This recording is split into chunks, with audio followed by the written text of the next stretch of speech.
Olá, uma boa tarde, noite na paz de Jesus. Continuo me chamando Armando, discípulo de Jesus em processo de restauração contínua. Limpo de uma série de mazelas, há muitos anos e de algumas outras só por hoje. Glória a Deus. Mas eu me alegro em poder confiar no meu poder superior, Jesus, e viver segundo a sua vontade. Então, este mês, é o mês de dezembro, a gente vai focar naquele que é. Ele é. Tudo aquilo que Ele oferece, Ele é. Muito profundo isso, Quando a gente pensa que a nossa relação não é com um livro, nem com uma doutrina, nem com uma igreja, nem com um líder, nem com um amigo, nem com a família, nem com o governo. A nossa relação é com uma pessoa, e a pessoa de Jesus. Por isso Ele é. Isaías capítulo 7, versículos 10 a 17. Se você não tem a Bíblia aí, a gente vai projetar e você acompanha com a gente. Depois o Senhor enviou esta mensagem ao rei Acaz, e só para lembrar rapidinho, esse texto está inserido num dos livros do profeta maior, chamado Isaías, o Velho Testamento produzido pelos judeus, por homens de Deus, que escreveram a revelação divina. Nós temos a Torá, os 5 primeiros livros, nós temos os escritos e nós temos os profetas maiores e menores. Dentre os profetas maiores, por exemplo, Jeremias é um deles e Isaías é o profeta maior, um profeta maior. É realmente um evangelho, vamos dizer assim, o evangelho do Velho Testamento. Muitas profecias acerca da pessoa do Senhor Jesus Cristo. E o que é lindo pensar também, que eu me lembro questionando a Bíblia e sendo questionado por muitas pessoas sobre a Bíblia. Foi produzida por homens, ao longo dos anos fizeram modificações. Em 1948, lá no deserto da Judéia, numa daquelas montanhas que não tem quase nenhuma plantinha verde, cavernas no alto de montanhas ou nas encostas, um pastorzinho de ovelha perde uma das suas ovelhas, e na busca dessa ovelha, ele não consegue subir em todas as cavernas, ele joga pedra. E ao jogar uma pedra, uma fez um som diferente, como se batesse numa moringa, num jarro. Ele foi ver o que era, não era ovelha, era algo muito diferente. Encontrou um jarro com muitos manuscritos dentro. É chamada a comunidade de Qumran, que guardou esses manuscritos. Então olha que lindo, se nós tínhamos um Velho Testamento, que veio sendo produzido e escrito, reescrito, no sentido de copiado, recopiado, de 400 anos antes de Cristo, começou com 1400 antes de Cristo e 400 antes de Cristo. Muita gente poderia dizer, ao longo dos anos mudaram, mexeram. E Deus providenciou, lá na caverna de Qumran, o livro de Isaías inteiro, datando de antes de Cristo. Antes. Então veja como Deus preservou algo numa caverna, arqueologicamente provado. E você compara o livro de Isaías com toda a tradição do livro de Isaías em hebraico, e que nós temos em nossas Bíblias, e vê como maravilhosamente Deus, miraculosamente na história, preservou o texto bíblico intacto. Uma das maiores emoções que eu tive na minha vida foi, enquanto eu fazia meus estudos, traduzir livros, pedaços de livros que estavam lá na comunidade de Qumran também, mostrando a coincidência do livro que estava lá com o livro que nós temos hoje, que veio através de tradições e tradições. Então, Esse é o milagre das Escrituras. Depois o Senhor enviou essa mensagem ao rei Acaz, a gente vai ouvir um pouco mais sobre ele, e disse: peça ao Senhor seu Deus um sinal de confirmação. Pode ser algo difícil, alto como os céus ou profundo como o lugar dos mortos. A nação estava para ser invadida, destruída. Isaías procura o rei e diz: para de fazer os acordos que você está fazendo, para com a sua idolatria, para de levar o povo de Israel, porque Deus há de julgar o povo. Então peça um sinal a Deus antes que seja tarde. O rei Acaz, porém, respondeu: não porei o Senhor à prova deste modo. Então o profeta disse: ouçam bem, descendentes de Davi, não basta esgotarem a paciência das pessoas, agora também querem esgotar a paciência de meu Deus? Por isso, você não vai pedir um sinal? Pois Deus mesmo dará um sinal.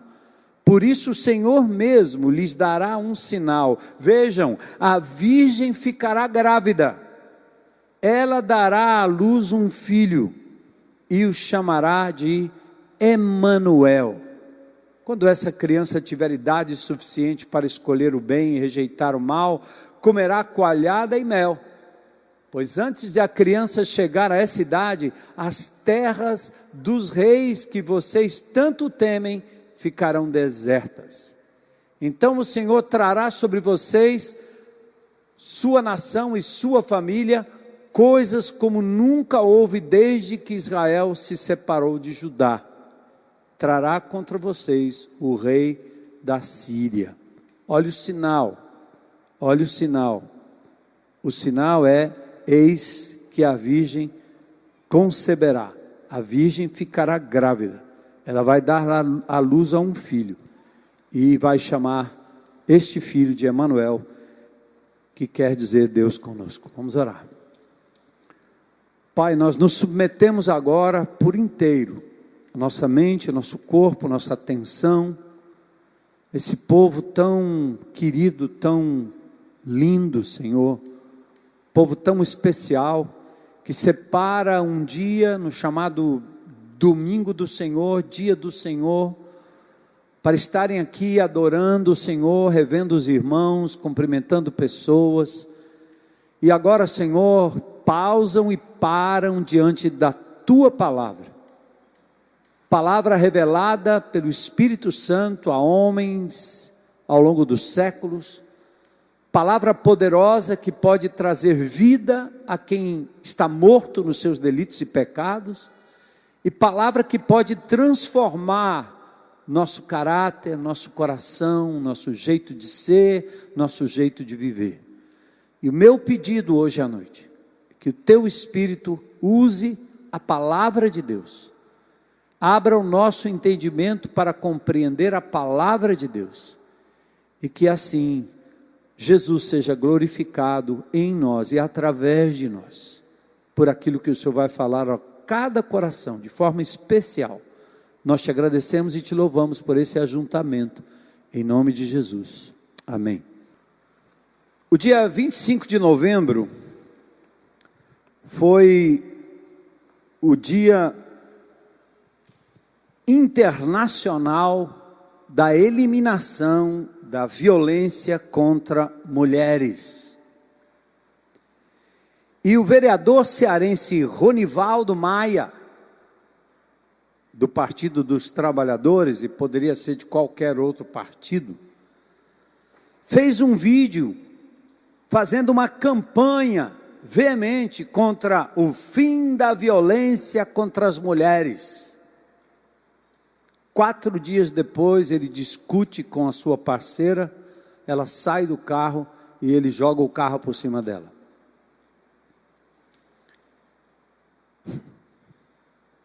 Quatro dias depois, lindo discurso, linda defesa, como a maioria dos indivíduos que matracam teses sociais, mas que na verdade o que eles prometem jamais cumprem. O que eles falam não é o que eles vivem. Quantas promessas a gente ouve não só de políticos, mas de amigos, cônjuges. Vou amar você até que a morte nos separe. Na tristeza, na alegria, na fartura. Quantos já ouviram promessas assim? E talvez naquele momento entregaram sua vida, suas vidas, seus futuros nas mãos de pessoas, confiaram, deixaram tudo, largaram tudo, para depois entender a promessa não foi cumprida. Você emprestou seu dinheiro e não recebeu de volta. Seu amigo disse que ia estar com você, te abandonou. Seu filho que dizia te amar, também. Seu pai, da mesma forma. E nessa pandemia, nós estávamos vivendo o ano passado na esperança de que chegaria uma vacina pronta para nos manter absolutamente isentos de qualquer infecção. Há vídeos e mais vídeos. Desde Fauci até Soros e Bill Gates, todos eles falando nessa coisa mágica.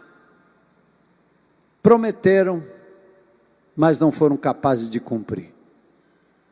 Ajudou muito, continua ajudando bastante, mas não é a solução final. E aí nós temos promessas de cura, promessas de prevenção absoluta que nunca existiu, promessas de segurança total, e nós, os vacinados e não vacinados, continuamos expostos. Agora tem uma nova cepa aparecendo, o Ômicron lá na África do Sul. Estava lendo um documento do Ministério da África do Sul, falando sobre essa nova cepa. Felizmente, muitos dos casos que estão indo ao hospital, mais de 70% dos casos, não tem a ver com o vírus em si, mas com comorbidades. Mas é sempre e agora? Vai chegar na gente? Com que força? Estamos protegidos ou não? O problema são os malucos dos não vacinados. Ou a vacina que não protege totalmente. Promessas não cumpridas. Aqui estamos nós. Quantas juras de amor se tornam na prática uma decepção, porque se diz, ou o que se diz, não é exatamente o que se é. Uma das frases mais preciosas do cancioneiro gospel, a gente acabou de cantar. Qual é a diferença desse povo que se reúne aqui em nome de um só nome, Jesus? Qual é a diferença? É tudo que Jesus lhe oferece, Ele é. Ele não lhe dá alguma coisa que não seja Ele mesmo a resposta.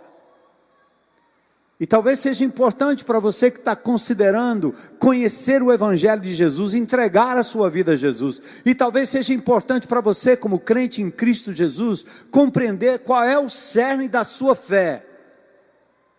Você está baseado onde? Me lembro alguns anos atrás, aquele edifício que caiu ali no Meireles. Qual era a base?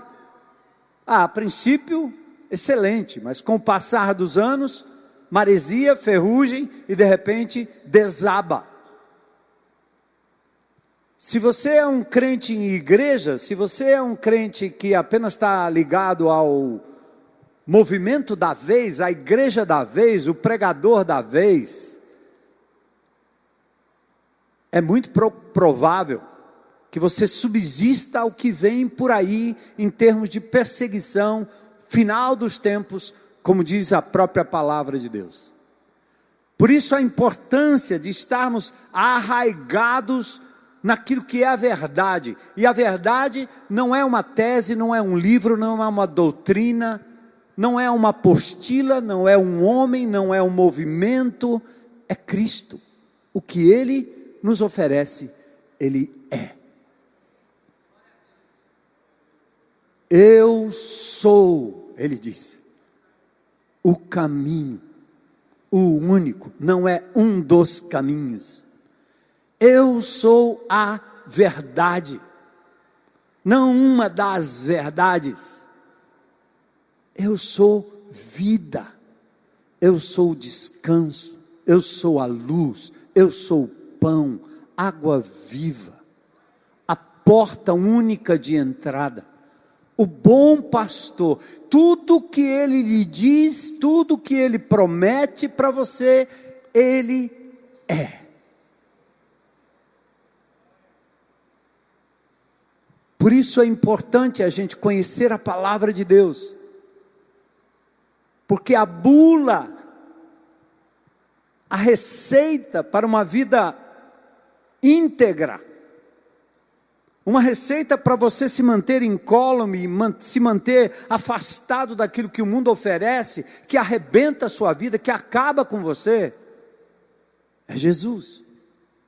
E por isso você precisa conhecer quem Ele é. Nós olhamos para a promessa messiânica. Promessas humanas nem sempre se concretizam, mas as promessas de Deus nunca falharam. Você precisa saber que o Senhor Jesus Cristo, que veio na história há 2000 anos atrás, dividiu o calendário em antes e depois dele. Como diz Paulo em Gálatas 4:4, ele veio na plenitude dos tempos, no auge dos tempos, no momento certo, no kairós de Deus. Ele foi prometido no Velho Testamento, milênios antes da sua vinda. Por isso, preto no branco diz: os sonhos de Deus são maiores que os teus, tão grandes que nem podes imaginar. Não desanime, filho, eu vim te consolar. Nas minhas promessas, volte a acreditar.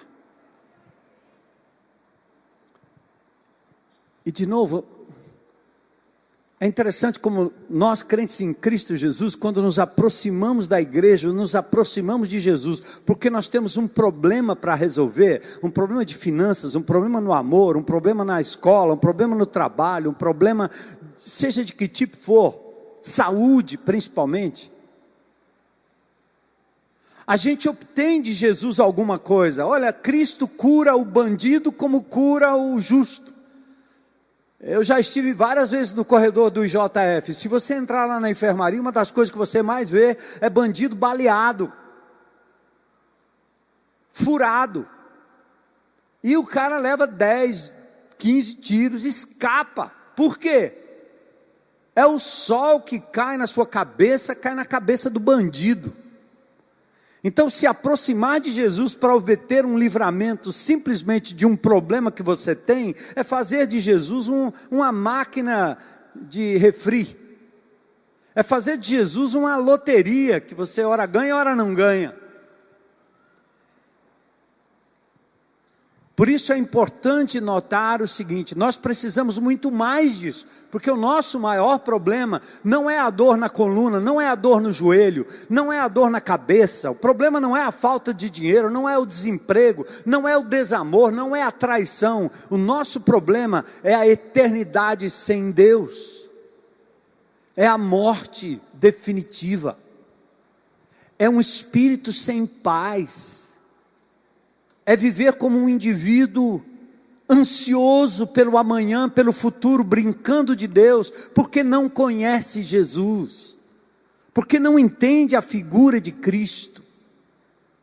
Mas quando você o compreende, quando você entende, você vai perceber que buscando o Senhor como pessoa, tendo íntima comunhão com Ele, deixando Ele ser quem Ele é na sua vida, as demais coisas se assentam, mesmo quando não há cura, mesmo quando você perde, mesmo quando você é decepcionado. Você não fica correndo atrás do amor das pessoas, nem da aceitação das pessoas. Se elas chegarem, amém. Se elas não chegarem, Ele é suficiente. Por isso a importância de conhecer a palavra de Deus. Josué diz que de todas as boas promessas do Senhor à nação de Israel, nenhuma delas falhou, todas se cumpriram.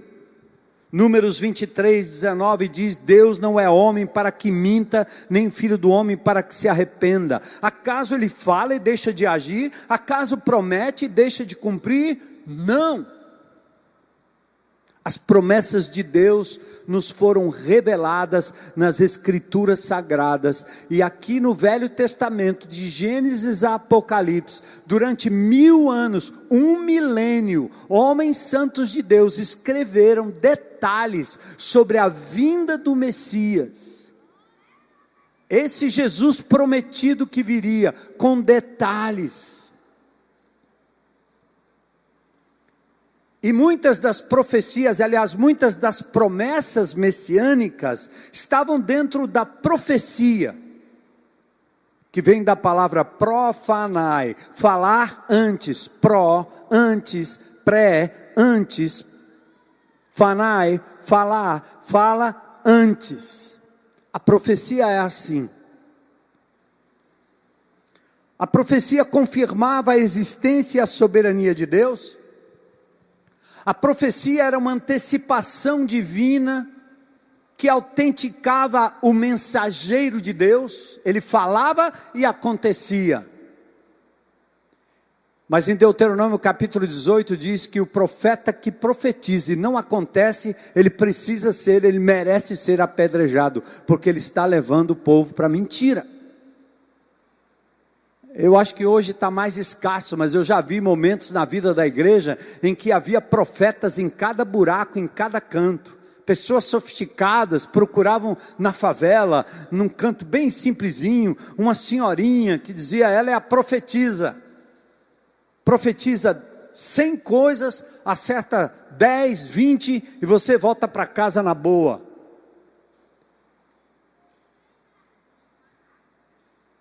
Mas quando erra, mostra que o profeta não está falando em nome de Deus.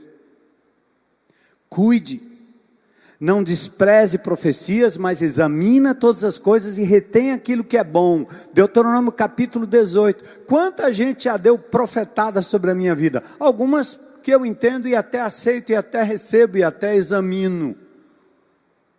Mas nós não precisamos viver disso.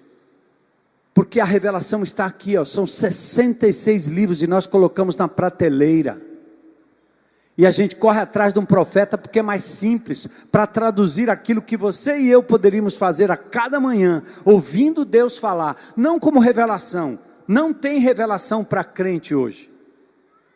A revelação foi dada aos apóstolos e aos profetas para produzir escritura. O que tem está em Efésios capítulo 1. O Espírito de Deus que habita em mim, que habita em você, ele nos ilumina para a compreensão das escrituras já reveladas. Quando Paulo diz: aquilo que o olho não viu, nem ouvido ouviu, nem subiu ao coração do homem, são as que Deus preparou para aqueles que o amam.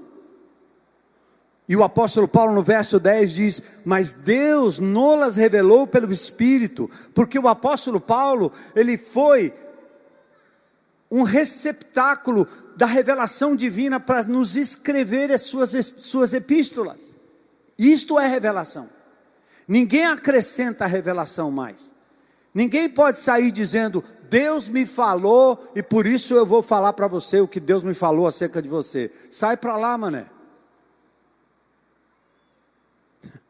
O que Deus falou acerca de mim, para mim, está aqui, ó. Você pode me dar um conselho, você pode me dar uma ideia, você pode me dar uma exortação com base na palavra de Deus. Mas profecia é profecia. É de Deus. É palavra de Deus. Se alguém realmente pudesse profetizar hoje, como os profetas do Velho Testamento e lá no Novo Testamento também, nós teríamos que acrescentar aqui na Bíblia, porque a palavra de Deus não duvida não. Você conversa às vezes com alguns crentes, você diz: Deus me falou. Então, se Deus me falou, pode parar aí, que eu não tenho nada com isso. Pastor, eu queria a sua opinião, porque Deus me falou. Não peça minha opinião, Deus não falou, amigo. O que Deus é esse? Não. e acertar prognóstico, até os demônios acertam. Eu já participei de sessões de mesa branca, que os caras adivinham tudo, falam tudo, porque os demônios também fazem isso. Rasgam a sua vida, conhecem o que passou, sabe de muita coisa, com limitações, porque não são oniscientes, nem onipresentes, nem onipotentes, mas eles revelam. Muito cuidado com isso. É a palavra de Deus que diz a vontade de Deus e fala da pessoa do Senhor Jesus Cristo. Profecia ou promessa messiânica é a comprovação de que Jesus, o Cristo que eu sigo, não foi um mero profeta, não foi um mero guru, não foi um indivíduo de pensamento positivo, um positivista, um palestrante do primeiro século. Jesus não foi um simples rabino. Jesus foi Deus que se fez gente, e tudo que Ele ofereceu, Ele era, Ele é. O Antigo Testamento, para vocês terem uma ideia, tem 330 profecias apontando para o Messias. Quando ele viria, como ele viria. 330 profecias. Jesus cumpriu cada uma delas. Fala dos seus ossos que não seriam quebrados. Fala do seu manto que seria repartido. Detalhes nos salmos. Detalhes vivos. Fala de como ele entraria em Jerusalém num jumentinho. Fala onde ele nasceria. Belém, Efrata. Detalhes e detalhes de Jesus. Nenhum ser humano poderia cumprir, com a distância de quase 1400 anos, desde que o Velho Testamento começou a ser escrito, nenhum ser humano seria capaz de cumprir, talvez nenhuma, nem duas, nem três das profecias. Alguém calculou que a probabilidade de qualquer homem que viveu cumprir apenas 8 das 330, seria calculado na probabilidade de 1 a 100 quadrilhões de possibilidade. Inimaginável. A probabilidade de cumprir 48 das 330 profecias é 10 elevado à 157ª potência. Você passaria toda a sua vida contando esse número aqui. É improvável. Por isso os apóstolos usaram o Velho Testamento para dizer: esse Jesus que nasceu em Belém, que vive na Judéia, aliás, na Galileia, que vive em Nazaré, o Cristo de Nazaré, o Jesus de Nazaré é o Messias prometido no Velho Testamento. Paulo, em Atos 17, 1 a 3, o texto diz: então Paulo e Silas passaram pelas cidades de Anfípolis e Apolônia e chegaram a Tessalônica. Vocês sabiam que a cidade de Tessalônica existe até hoje? Tessalonique, está lá na Grécia. Eu estudei com um grego que nasceu em Tessalônica. E eu já estive lá, nessa cidade de Tessalônica. Paulo chega em Tessalônica, onde havia uma sinagoga judaica, e como de costume, Paulo foi à sinagoga, e durante 3 sábados seguidos, ele discutiu as escrituras com o povo, o Velho Testamento. E o que ele discutiu? Explicou as profecias e provou que era necessário Cristo sofrer e ressuscitar dos mortos. Esse Jesus que lhes falo é o Cristo, disse ele. Entenda, por que Paulo tinha que explicar para os judeus que Jesus era o Messias? Porque os judeus se afastaram tanto da palavra. Teve um rei que teve que desenterrar o livro que estava igual aquelas bíblias que ficam enterradas na casa dos crentes, né? O povo judeu se afastou tanto dessa palavra, que quando Jesus veio, eles não o reconheceram. Por que não o reconheceram? Porque eles tornaram o Messias deles um líder político, que viria para tomar Brasília, assumir o Congresso, assumir o Supremo. Eles esperavam um rei que vinha para resolver a coisa do ponto de vista político, econômico, social. E Jesus Cristo veio para morrer e ressuscitar ao terceiro dia. Não cabia na cabeça deles esse tipo de profecia ou de promessa. Eles não entendiam. Não é esse que a gente quer.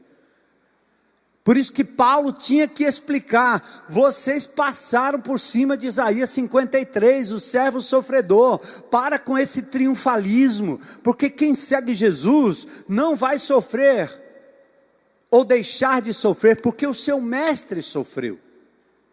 Primeiro vem o sofrimento, depois a glória. Primeiro vem a cruz, depois a ressurreição, a ascensão e a glorificação. Não vai ser diferente com a gente.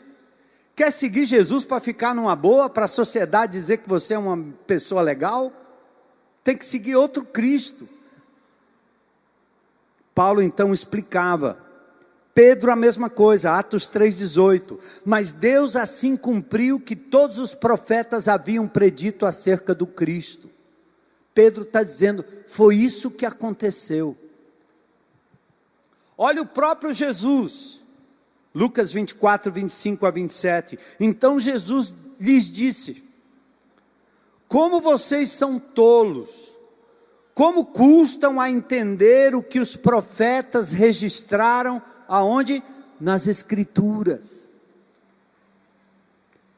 Não percebem que era necessário que o Messias, o Cristo, sofresse essas coisas antes de entrar na sua glória? Então a palavra de Deus diz que Jesus os conduziu por todos os escritos de Moisés e dos profetas, explicando o que as Escrituras diziam acerca dele. Assim, nós devemos usar a Escritura também, para convencer o judeu, o islâmico, o agnóstico, o ateu, o mero religioso, explicando pelas Escrituras que há um Deus onisciente, onipresente, explicando que os autores das Escrituras foram inspirados por Deus, e explicando que Jesus é o Filho de Deus, o Salvador, o Messias prometido, e Ele cumpriu todas as profecias escritas no Velho Testamento acerca dele. Amados, por isso que nós precisamos examinar as Escrituras, ler as Escrituras. Vai começar o ano, a gente está chegando no final de dezembro, falhou na leitura bíblica? Começa de novo, mas não deixe de meditar no livro dessa lei. Aqui tem a vida, aqui revela sobre esse Jesus, que tudo que promete é. Glória a Deus. Vamos lá, igreja? Já pensou um mutirão? Eu leio no livro, eu leio no meu aplicativo, eu leio de todo jeito, andando, parado, todo jeito. Então, vamos começar 2022, ano de nos aproximarmos mais da palavra de Deus, e aí sim nós vamos conhecer o Deus que nos ama, que nos livra. Mas vamos ao contexto do capítulo 7 de Isaías. Aqui Isaías está no momento em que o reino de Israel foi dividido. Deixa eu mostrar para você aqui num gráfico, olhem comigo. Bora lá. 1060 antes de Cristo, Saul. Lembra? Moisés, Josué, depois os juízes. O último juiz e o primeiro dos profetas foi Samuel. O povo pediu um rei, Deus estava dizendo, não, nós queremos um rei como as nações têm. E no fim, Saul foi esse rei, segundo o coração dos homens. Deus permitiu. Às vezes você pede, Deus diz, não. Aí tem uma hora que ele diz, toma, você quer? Vai. E assim foi Saul, um desastre. Depois Deus levantou para substituir Saul, Davi. 1000 antes de Cristo, Davi. Fácil de decorar, não é? Mas Davi era um homem segundo o coração de Deus, sim. Um rei que poderia ser o Messias prometido, sim. Mas o que fez Davi? Porque ele foi concebido em pecado, tendo possibilidade de pecar. Davi pecou quando ele adultera com a mulher de Urias e mata o marido da mulher com quem ele adulterou. E o Salmo 51, o Salmo 32 é o momento em que Davi se arrepende dos seus pecados. Não era ele o Messias, mas muitas profecias sobre Davi estavam apontando para um futuro, que viria segundo o coração de Deus, capaz de cumprir as profecias, que nem Moisés, nem Davi, tampouco Salomão, em 960, glorioso, suntuoso, construtor do templo. Deus não permitiu que Davi construísse o templo. Salomão constrói o templo. Mas tudo aquilo era Deus apontando para um templo diferente, definitivo, que não era constituído de pedras, de tijolos, de alvenaria, mas de carne e sangue, pessoas. Depois de Salomão, o reino se divide em 931. Aí nós temos os reinos do norte, 10 tribos, capital Samaria. Depois nós temos então os reinos do sul, Judá, Benjamim, 2 tribos. E no reino do sul, a capital é Jerusalém. O reino do sul subsiste por um tempo. Aí nós temos o rei Uzias, rei Jotão, rei Acás, rei Ezequias. E Isaías é exatamente aquele que prega contra o rei Acás, que aparece no texto aí. E anos depois, Jerusalém é destruída, o povo é levado para o cativeiro. Mas lá em cima, as 10 tribos de Israel desaparecem do mapa, porque são levadas pelos assírios. E deixaram em Samaria uma mistura de judeu com assírios. Por isso os judeus legítimos não gostavam dos samaritanos, porque eles eram uma mistura de etnia. Mas Isaías é aquele profeta que diz: Acás, olha o que você está fazendo. Acás fechou o templo, Acás destruiu os utensílios do templo, Acás adorava os deuses pagãos de tal maneira que ele entregou o filho dele, sacrificou aos deuses, porque era comum naquela época. Eu me lembro visitando um lugar, acho que perto do Monte Hermon, onde crianças eram precipitadas morro abaixo, um morro de pedra íngreme. Eles entendiam que para aplacar a ira dos deuses, crianças tinham que ser sacrificadas. Me lembro também subindo o Machu Picchu, e lá em cima, na civilização antiga dos Incas, nós temos ali, não só naquela região toda, mas o povo ali do Machu Picchu, sacrifício de crianças. Era normal isso. Então, um Deus que preservava a vida, um Deus que jamais pediu isso, a não ser quando ele provou a Abraão, lembra de Isaac? Quando ele disse que a descendência de Abraão abençoaria todas as famílias da terra, que o descendente viria, conforme prometido em Gênesis 3,15, Abraão, velho, Sara, estéril, eles disseram: não, Deus não está entendendo bem o que ele está falando. Ele prometeu um negócio que é inviável humanamente falando. É assim que a gente faz, vamos dar um jeitinho. Sara chama a secretária e diz: Abraão, transa com ela aí, é só para isso aí. Nasceu o menino, barriga de aluguel, ele vai ser o menino. Nasce Ismael. Quando nasceu Ismael, Sara despreza Agar, a secretária, e a pobre da Agar vai para o meio do deserto. Ismael é o pai dos árabes, é pai do mundo islâmico. A besteira que Sara fez trouxe uma rivalidade tremenda entre judeus e árabes. E aquela mulher Agar, lá no poço, no deserto, sozinha ali, desprezada, de repente, o Senhor aparece a ela com misericórdia, diz que ela seria mãe, e o seu filho geraria muitas nações. Mas aí, miraculosamente, nasce Isaque.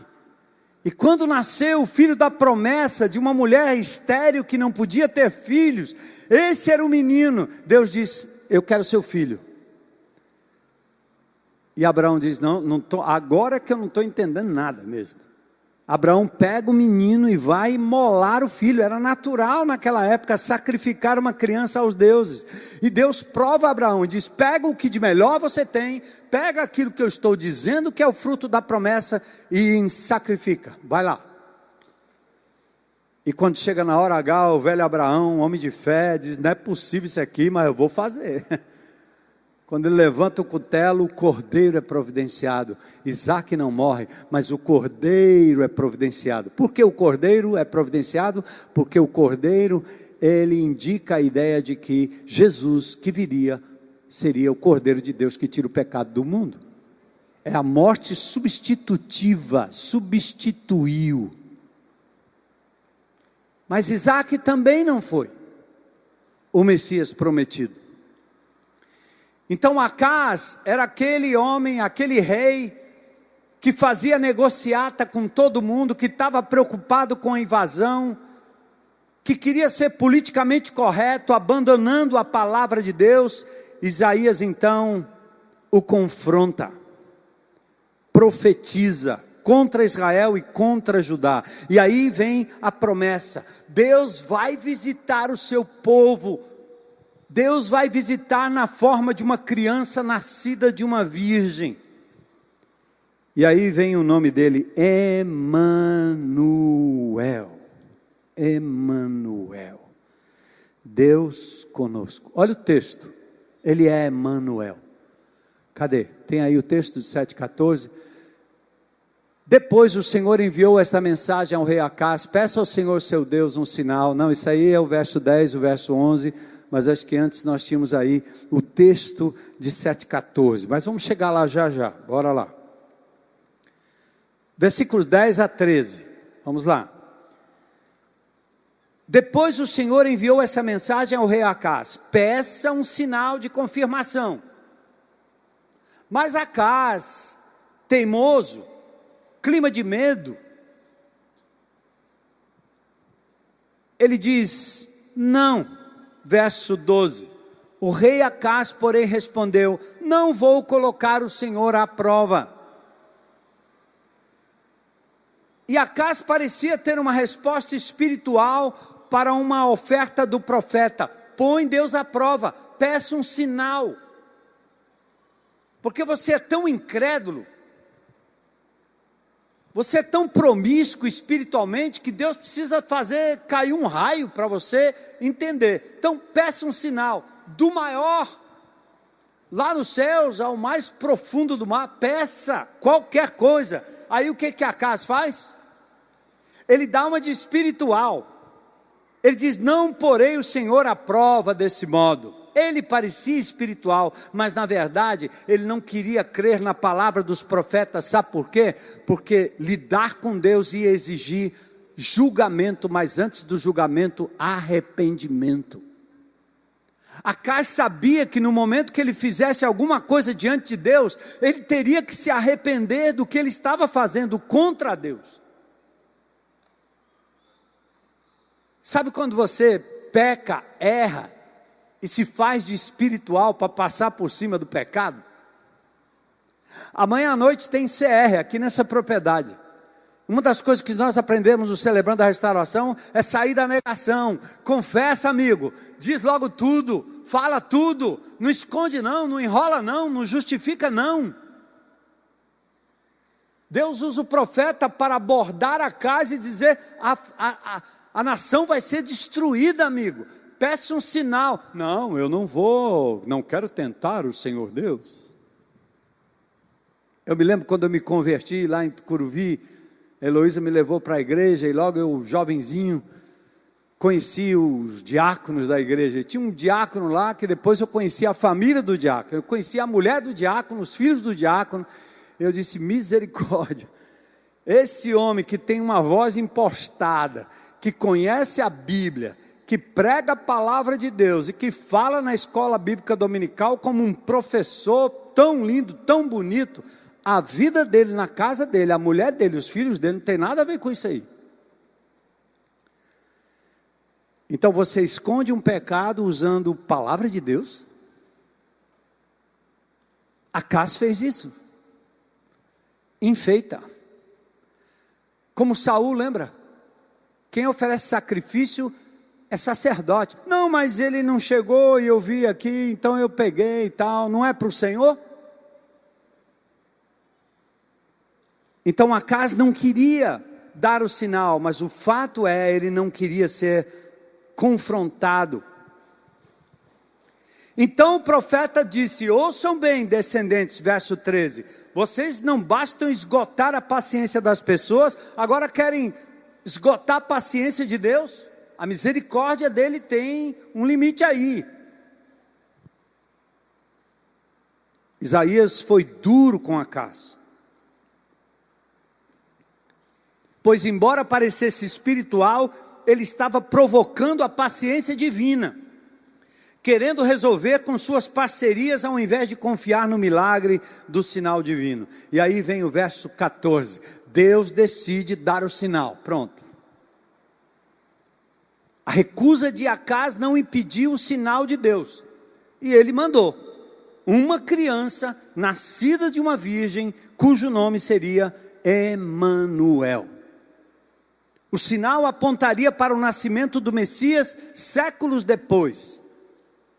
Mas o próprio profeta Isaías era casado com uma mulher que morreu de parto, e depois teve uma segunda mulher, que teve um filho. Será que era ele? Poderia ser ele? Mas o nome desse segundo filho, eu até vou pronunciar aqui, se alguém quiser anotar aí para o próximo filho na família ter esse nome. Maher-Shalal-Hash-Baz. Eita misericórdia, hein? Você gostaria de ter um irmãozinho assim com esse nome? Não, é muito complicado. Maher-Shalal-Hash-Baz. A sua primeira esposa de Isaías morreu de parto. Mas aqui diz também, antes da criança chegar a essa idade, as terras dos dois reis que você tanto teme vai ficar deserta. Uma outra opção seria a virgem que teria o filho à época, e quando a criança ainda fosse jovem, iria testemunhar a quebra da aliança entre as nações temidas. Deus estava sinalizando. Mas não importa, qualquer que tenha sido a realidade nos dias de Isaías, essa profecia apontava para o futuro. Mateus capítulo 1, verso 20 a 23. Olha que lindo. José era noivo de Maria. Noivado era como um casamento na Bíblia. Só que você noivava com ela, é como se estivesse casado, desposado, só que durante o ano você não poderia dormir junto, não podia transar. Então o texto lá de Mateus diz assim, enquanto ele pensava nisso, um anjo do Senhor lhe apareceu em sonho e disse, José, filho de Davi, não tenha medo de receber Maria como esposa, pois a criança dentro dela foi concebida pelo Espírito Santo. Milagre. Nascimento virginal.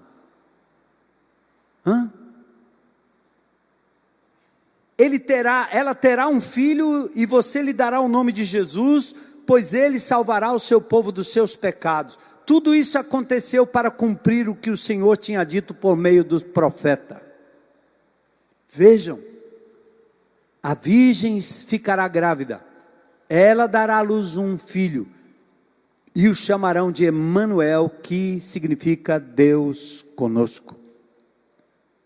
Essa é Maria, essa é a Maria da Bíblia, a virgem, que foi virgem até o dia que concebeu, porque ao sair a criança do ventre, não tem como permanecer virgem, não tinha cesárea naquela época.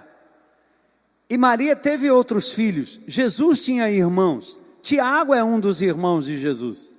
Marcos capítulo 6 fala de Jesus e seus irmãos, que alguns tentam manobrar, dizer é primo, não tem nada de primo, ali é irmão, a palavra para primo é outra palavra no Novo Testamento. Qual é o problema? Maria foi uma mulher abençoada por Deus, agraciada por Deus. E nós não queremos dar a Maria nada menos do que ela é, uma mulher agraciada por Deus, um instrumento de Deus para o nascimento do Messias, concebido pelo Espírito Santo de Deus. Esses dias eu estava lendo uma daquelas maluquices que estão aparecendo aí, né? Alguém disse que uma mulher virgem tomou a vacina, ficou grávida. Então inventa cada uma, né?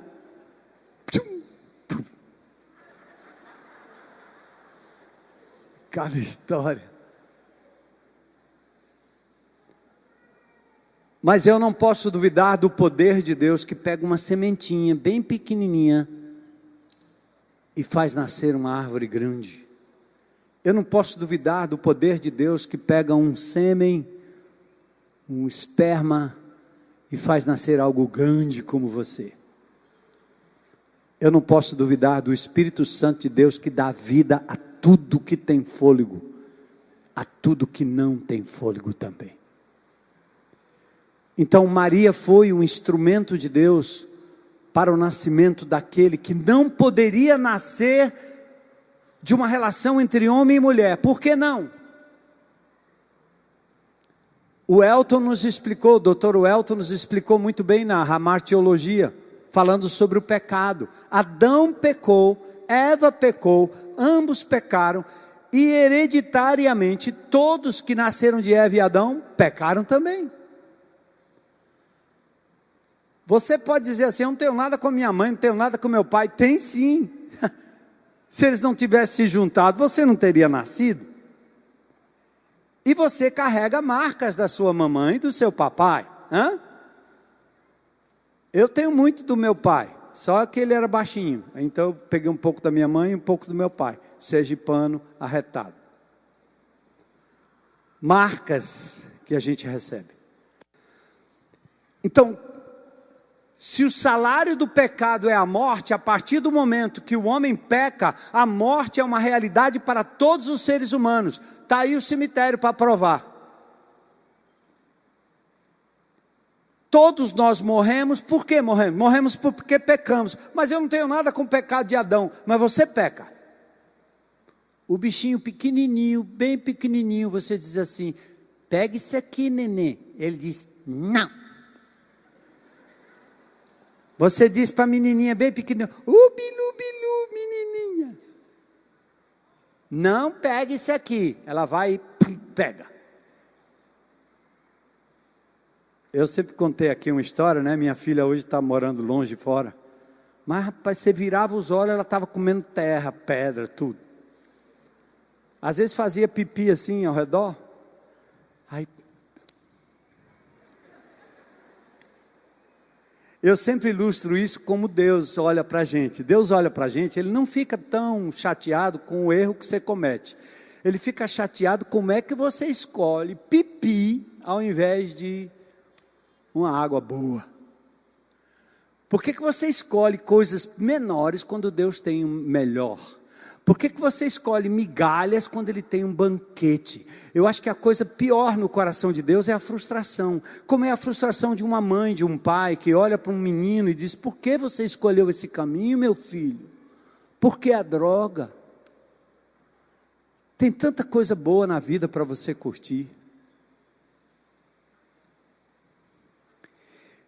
Então Jesus não poderia ter nascido de uma relação homem e mulher, ou ele seria pecador também. Por isso ele nasceu da virgem. Mateus tem uma genealogia, Lucas tem outra genealogia. E ambas mostram a ascendência de José, outra a ascendência de Maria. Aliás, ambas mostram ascendências e uma de outro. Então Jesus teria que nascer miraculosamente da mulher, sem a relação homem e mulher. Por isso Jesus foi o único ser humano que nasceu para viver, não para morrer. E como ele nasceu para viver sem pecado e na sua vida não pecou, ele era o único que merecia viver. E o que ele fez por nós? Ele decidiu voluntariamente se entregar na cruz do Calvário, no meu lugar, no seu lugar, no nosso lugar. Ele morreu por mim. Ele pagou o preço que eu tinha que pagar. Então, por isso Maria conceberia como virgem. Está profetizado em Isaías 7,14, 750 anos antes. E o livro de Lucas confirma isso para nós. Lucas capítulo 1, verso 34 e 35. Maria perguntou ao anjo: como isso acontecerá? Eu sou virgem. O anjo respondeu: o Espírito Santo virá sobre você, o poder do Altíssimo a cobrirá com sua sombra, portanto o bebê que vai nascer será santo e será chamado Filho de Deus. Aleluia. Nós não seguimos qualquer um. Então o Senhor, verso 17, o julgamento. O Senhor trará sobre vocês, sua nação e sua família, coisas como nunca houve desde que Israel se separou de Judá. Trará contra vocês o rei da Síria.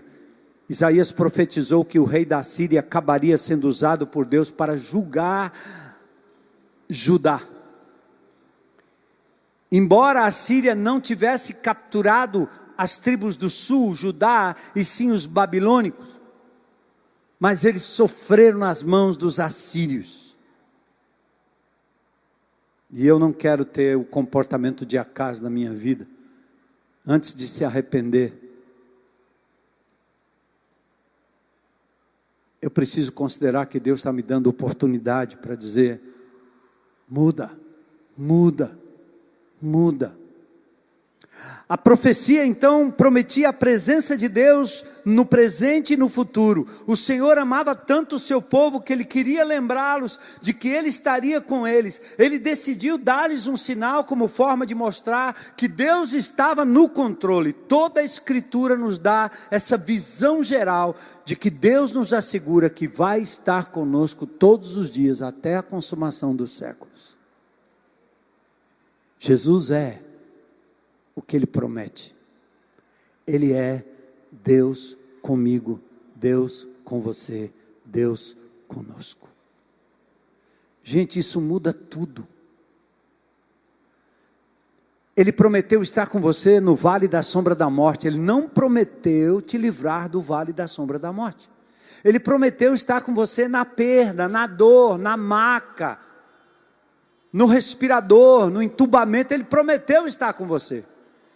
E se tudo chegar ao fim e a morte chegar, como diz o nosso amado Abel aqui pregando sobre escatologia, o fim último de todas as coisas é Cristo. Porque a variante do SARS-CoV é Ômicron, é uma letrinha do alfabeto. Jesus é o alfa e é o ômega.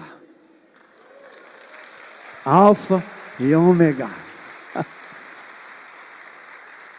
Pode inventar alfa, delta, ômicron, gama, inventa aí o que você quiser. São inúmeras variantes. Só ômicron tem mais de 20 variantes. Nós temos várias variantes ainda, que podem surgir por aí. Mas Jesus é o princípio e o fim. Pense numa ocasião em que você sentiu a presença de Deus em um lugar ou com uma pessoa, como Deus se mostrou a você, como Ele lembrou de que Ele está com você. Lembra daquele momento?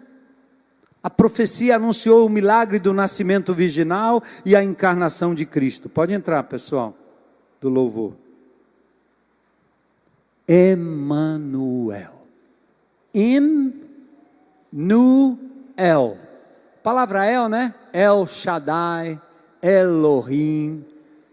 Tem aquela duas últimas letrinhas ali, é o Aleph e o Lambda ali, Lamed, aliás, o Alfa, o Ain e o Lambda. Então aquelas duas últimas letrinhas ali, El, Emmanuel, Deus com a gente. Deus presente. Esse é o nome de Jesus. Ele é Deus forte, Ele é Pai eterno, Ele é príncipe da paz, Ele é maravilhoso conselheiro, Ele é luz, Ele é caminho, Ele é vida, Ele é o grande eu sou. Antes que Abraão existisse, eu sou. O hebraico não tem verbo no presente, ou é passado, ou está para chegar, ou já foi, passou. O único que é sempre é o Senhor. Por isso Moisés disse: eu vou me apresentar para Faraó. Eu digo: quem foi que me mandou? Aí Deus disse para Moisés: eu sou, lhe enviou. Por isso que quando Jesus disse: antes que Abraão existisse, eu sou, os judeus pegaram em pedras para apedrejá-lo, porque ele estava se dizendo Deus, e ele é Deus presente, Filho de Deus com poder. Filipenses 2, igual a Deus. Colossenses 2, 9, nele habita corporalmente toda a plenitude da divindade.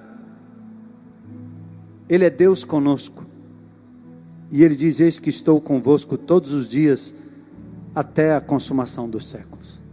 Qual o firme fundamento da sua fé, e qual é a sua esperança?